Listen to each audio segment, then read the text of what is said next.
एक एक चीज पढ़ते हैं। सबसे पहले तो हम ये पढ़ते हैं कि कौन कौन से अप्रूव्ड मेथड है जिसके थ्रू आप इंडिया में पैसा भिजवा सकते हो। ठीक है, कौन कौन से मेथड है जिसके थ्रू इंडिया में पैसा रिसीव हो जाएगा। सबसे पहला, बैंकिंग चैनल के थ्रू पैसा भिजवा दो। एनईएफटी समझते हो, आरटीजीएस। Yes sir. आप उसको भिजवा दो।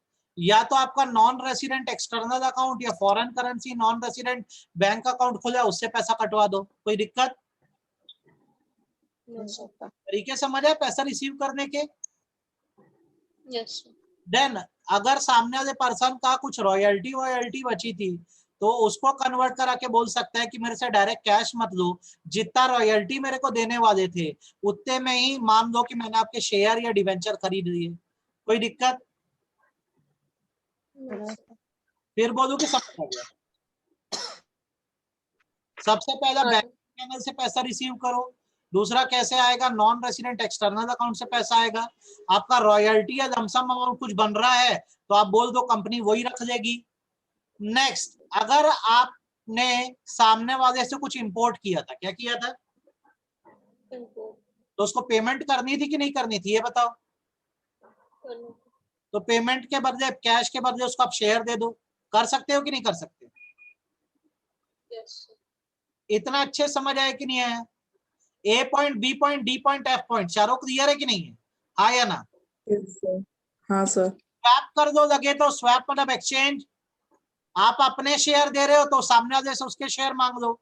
आपकी कंपनी सामने वाले एंटिटी को शेयर इशू करेगी, वो एंटिटी आपको शेयर दे देगी, कोई बुराई है इसमें?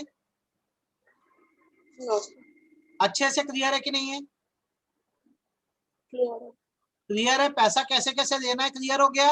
अब पैसा लेने के बाद अगर 180 दिन में आप शेयर या कन्वर्टिबल डिवेंचर इशू नहीं कर पाए तो ससम्मान पैसा रिफंड कर दो। क्या कर दो?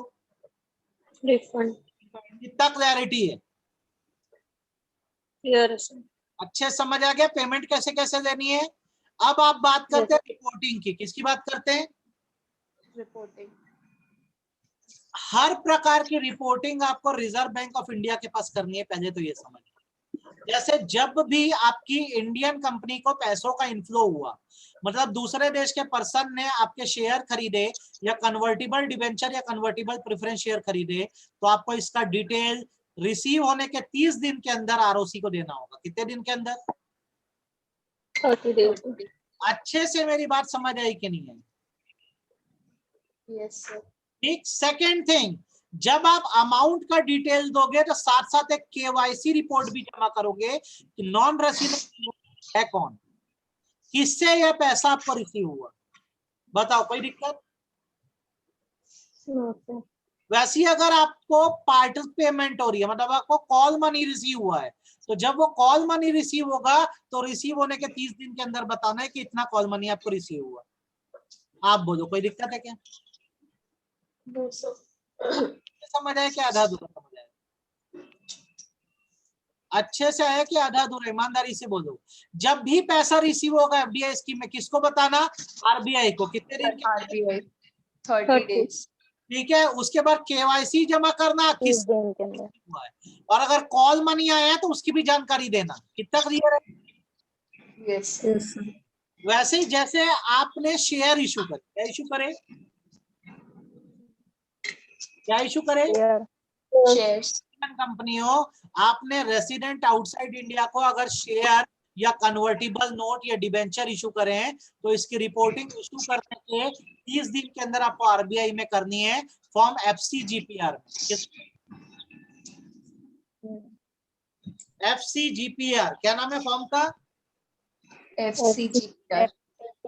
एफसीजीपीआर फॉर्म में रिपोर्टिंग करोगे कि फॉरेन में कितने शेयर इशू करे हो। जैसे यहाँ पे आरओसी को बताते हैं ना अपन फॉर्म पीएस 3 भर के कि इंडिया में शेयर अलॉट करते हैं, सिमिलरली अगर फॉरेन में शेयर इशू करे हो तो एफसीजीपीआर भर के आप बताना। मेरी बात समझ आई कि नहीं है? एफसीजीपीआर जब फिल करोगे तो उसमें एमडी का साइन होगा या डायरेक्टर का या कंपनी सेक्रेटरी का साइन होगा। ठीक है। अब इसको आप अपने बैंक के अटैच डीलर को जमा कर देना, जो इसको रिजर्व बैंक को फॉरवर्ड कर देगा। किसको फॉरवर्ड कर देगा? जब फॉर्म FCGPR फॉरवर्ड होगा तो इसके साथ कुछ डॉक्यूमेंट भी फॉरवर्ड होगा, जैसे कंपनी सेक्रेटरी, ये म्यूट करो यार अपने आप को, किसकी आवाज आ रही है? जैसे कंपनी सेक्रेटरी से एक सर्टिफिकेट लगेगा कि लॉ की सारी रिक्वायरमेंट फुलफिल हो रही है कंपनीज एक्ट की, गवर्नमेंट की सारी टर्म एंड कंडीशन आप पूरी कर रहे हो, कंपनी शेयर बेच सकती थी, और जो भी वहां शेयर सर्टिफिकेट है हम भिजवा देंगे ऑथराइज डीलर के थ्रू। ये पहला डॉक्यूमेंट है अब जमा करना। CS से सर्टिफिकेशन दे देना कि कंपनीज एक्ट की सारी रिक्वायरमेंट पूरी हो रही है, गवर्नमेंट ऑफ इंडिया से हमने अप्रूवल दी हुई है शेयर बेचने के लिए, हम शेयर बेचने के लिए एलिजिबल हैं, और हम सारे शेयर सर्टिफिकेट भिजवा दे रहे हैं। आप ईमानदारी से बताओ ये बहुत बात समझ में आई कि नहीं है? आ गई? सिर के ऊपर से जा रहा है, ईमानदारी से बोलो। No sir. आपको समझ आ रहा है? आपकी इंडियन कंपनी है, इसने एक फॉरेन एंटिटी को शेयर इशू करे हैं, तो उसकी जानकारी RBI को कितने दिन के अंदर देनी है? 30 कौन सा फॉर्म? FCGPR। FCGPR। ऐसे समझ गए ना भैया? Yes sir। Yes sir। ऐसा क्या क्या डॉक्यूमेंट जाएगा? CS से सर्टिफिकेट जाएगा कि सारे लॉ के कंप्लायंसेस पूरे कर रहे हो। बहुत अच्छे से पढ़ना इसको, IMP है, CS से क्या जाता है। दूसरा, एक मर्चेंट बैंकर से सर्टिफिकेट दे दो या चार्टर्ड अकाउंटेंट से कि आपने प्राइस को प्रॉपर्ली कैलकुलेट किया शेयर्स के लिए, ठीक है, प्राइस का या शेयर वैल्यूएशन एकदम सही है। बताओ कोई दिक्कत? No sir. अच्छे से क्लियर है? देन एक रिसिप्ट दे दो ऑथराइज डीलर से कि आपने उसके पास फॉर्म FCGPR जमा कर दिया, ताकि कल को कोई डिस्प्यूट ना हो। आपको तो ऑथराइज डीलर के पास जमा करना है, वो RBI को फॉरवर्ड कर रहा है ना, तो जब ऑथराइज डीलर क्या सबमिट करोगे ना अपनी FCGPR फॉर्म को, तो उसे रसीद दे देना। कोई दिक्कत? अच्छे से नो बात सर। से गई? आ गई। देन रिजर्व बैंक के बाद आपको एनुअल रिटर्न जमा करना पड़ेगा कि आपकी फॉरेन लायबिलिटी कितनी है और फॉरेन एसेट कितनी है, ठीक है। और इस एनुअल रिटर्न को आपको हर साल 15 जुलाई के पहले सबमिट करना होगा। कब सबमिट करना होगा? 15 जुलाई के पहले। ये ना एकदम अच्छे से एकदम VVIMP करके पढ़ देना। कैसे पढ़ देना? कि जब शेयर इशू करते हैं तो रिपोर्टिंग कैसे होती है। कर पाओगे नहीं कर पाओगे? हाँ या ना? Yes। अच्छा, उसके बाद जैसे हम शेयर ट्रांसफर करते हैं तो इसकी भी रिपोर्टिंग होती है। अगर मान लो शेयर्स का ट्रांसफर हुआ एक रेसिडेंट और नॉन रेसिडेंट के बीच में, यार जैसे इंडिया में शेयर ट्रांसफर होते हैं ना, तो कौन सा फॉर्म भरा जाता है? SH7। क्या भरा जाता है? SH7। SH4 भरा जाता है। ट्रांसफर डीड क्या भरा जाता है? Transfer deed.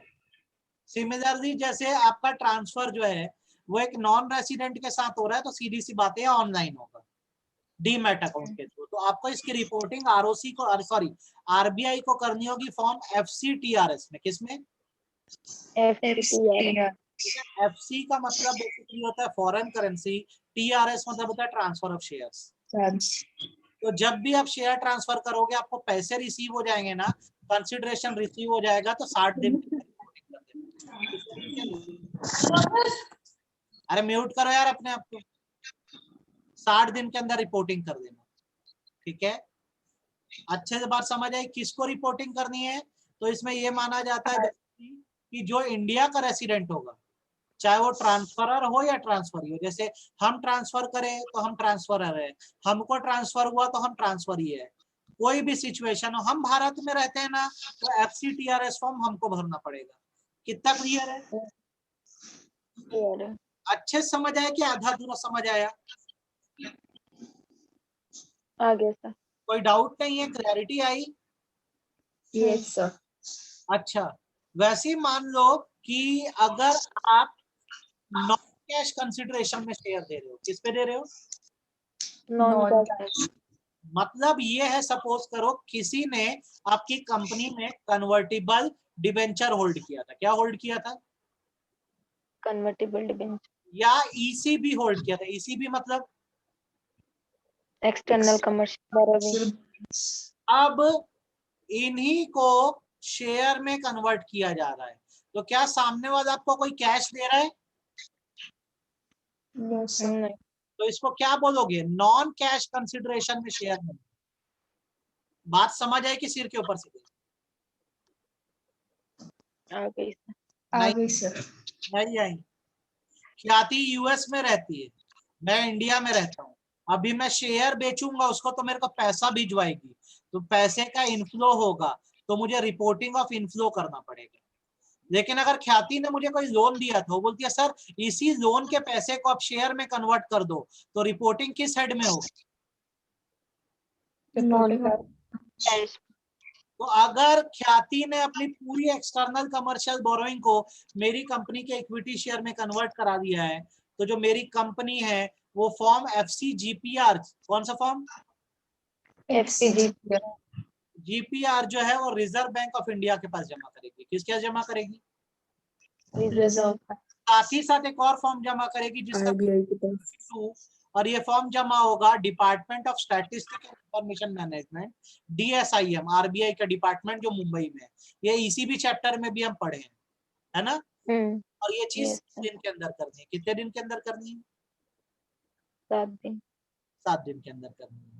तो अगर फुल कन्वर्जन करोगे तो 2 फॉर्म भरना है। एक फॉर्म कौन सा है? एफसीजीपीआर, एफसीजीपीआर, ECB अच्छे से। डीएसआईएल।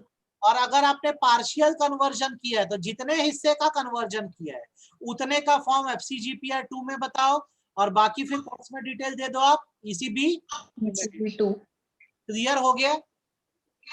Yes sir. समझ आया कि सिर के ऊपर से गया? समझ आया कि सिर के ऊपर से गया? ईमानदारी से बोलो, फिर रिपीट करूं क्या? सर वाला पार्शियल कन्वर्जन। कौन सा? ये वाला पार्शियल, ऑप्शनल नहीं। अगर हाँ आप पार्शियल।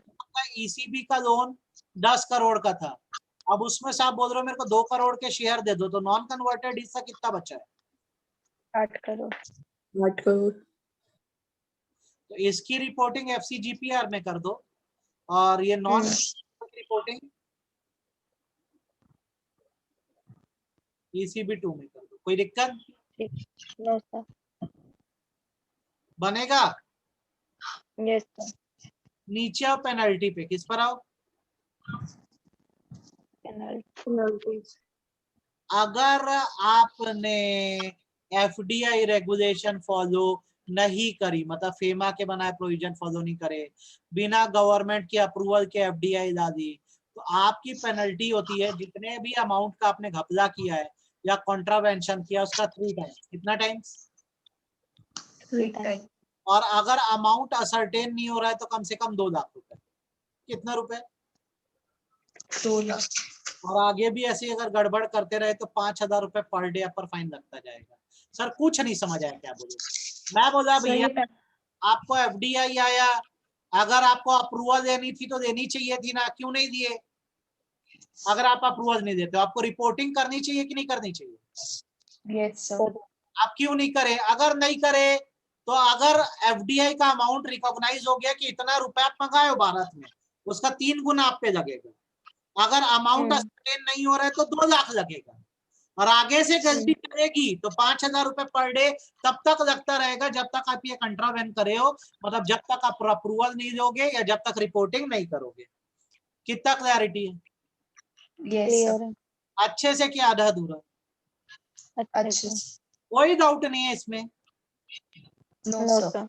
ये एफडीआई चैप्टर था, इतना एफडीआई चैप्टर पढ़ना है। कौन सा चैप्टर? एफडीआई। अब इसका नोट्स भेज रहा हूँ, वीडियो भेज रहा हूँ, इसको देखना। मंडे को मैं ये बस बताऊंगा कि ब्रांच ऑफिस कैसे सेट करते हैं। क्या बताऊंगा? Branch office. Official subject. बोलो बोलो। सर वो इसमें वो भी टॉपिक है ना, issue of right, bonus shares वगैरह, वो सब नहीं करना। सप्लीमेंट से ही हटा दिया है उसको, अभी नए सप्लीमेंट में देखोगे तो कुछ नहीं है। ठीक है, ठीक है। इसको नहीं करना। ठीक, ओके सर। इतना करो, इसका नोट्स भेज रहा हूँ, बस ये नोट्स पढ़ लेना। मंडे को तुम ये पढ़ना कि प्रोजेक्ट ऑफिस या ब्रांच ऑफिस क्या है, और उसके करने के बाद ईपीसीएल क्लोज कर देंगे। क्या क्लोज कर देंगे? इतना मेन पढ़ने का है। कोई चैप्टर छूटा तो नहीं है मेरा कराने का? ओडीआई को एंड टाइम पे पढ़ेंगे, अभी नहीं पढ़ना है, क्योंकि ओडीआई पे हमारी सरकार खुद अपडेट ला रही है ओवरसीज डायरेक्ट इन्वेस्टमेंट पे। तो अब ये इंस्टीट्यूट बदल देगा तो आप फंसोगे। ठीक है। Yes sir. बाकी सारे Yes. चैप्टर खत्म हो गए ईपीसीएल के, कोई बचा तो सर नहीं? LRS बचा है। हो चुका है एलआरएस, एलआरएस हो चुका। बाकी से और कोई चैप्टर याद है? A to Z सारे चैप्टर मैंने आपको ईबीसीएल के करवा दिए, ठीक है। Yes sir. अब आप उसको एक साइड से रिवाइज करते रहो। मंडे को मैं आपको एक करवाता हूँ, फिर एसएम करवाऊंगा। क्या करवाऊंगा? एसएम। स्ट्रेटेजिक मैनेजमेंट करवाऊंगा, ठीक है बेटा। यस। यस अब प्रियांक सर से क्लास की बात हो गई तुम्हारी? नहीं हुई? कब से चालू कर रहे हैं? सर कल से बात हुई थी, बोले थे 1-2 दिन में चालू कर देंगे। करवाओ जल्दी, लेट नहीं होना चाहिए, है ना। Yes sir. ठीक है। मेरा तो सेबी का भी 1-2 टॉपिक बचा और ईबीसीएल बुक मेरी खत्म हो गई है, ठीक है। मंडे को मतलब खत्म हो जाएगी। सेबी का अपना क्या क्या बचा हुआ है? टेक ओवर बचा है, ICDR LODR। तो पहले कर देते हैं यार। एसएम के पहले क्या बोलते हो? Yes sir. उसको कंप्लीट कर देते हैं ट्यूसडे से, ठीक है। Yes sir. कल और आज की रिकॉर्डिंग और ये नोट्स में भेज दे रहा हूँ आपको, है ना। आप पढ़ देना इसको, यस। ठीक। Thank you sir. Thank you sir.